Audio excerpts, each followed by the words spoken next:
ஒடிசாவில் பழங்குடியின் தினக்கூலி தொழிலாளியின் மகள் நிதி நெருக்கடிக்கு இடையில் படித்து நீட் தேர்வில் தேர்ச்சி பெற்றுள்ளார். பிது நாயக் என்ற அந்த பெண் ஒடிசா மாநிலத்தில் கலகண்டி மாவட்டத்தில் உள்ள நுவபாடா கிராமத்தை சேர்ந்த தினக்கூலி தொழிலாளர்களான நரேந்தர் நாயக் என்னும் பிரேமசில்லா நாயக்கியின் மகள் இவர்கள் பத்ரா பழங்குடியினத்தை சேர்ந்தவர்கள். பெற்றோருடன் பிது நாயக் படிப்புடன் விவசாய தொழிலாளியாக வேலை செய்து வந்தார். நிதி நெருக்கடிகள் இருந்த போதிலும் உயர்கல்வியை தொடர ஆசைப்பட்டார் பிது நாயக்.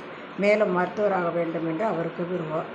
தனது கிராமத்துக்கு அருகே உள்ள அரசு மேல்நிலைப் பள்ளியில் 12ஆம் வகுப்பு முடித்தார் பிது நாயக். கடந்த ஆண்டு அதன் பொதுத் தேர்வில் லட்சிகர் தொகுதி முதலிடத்தை பிடித்தார் இவர்.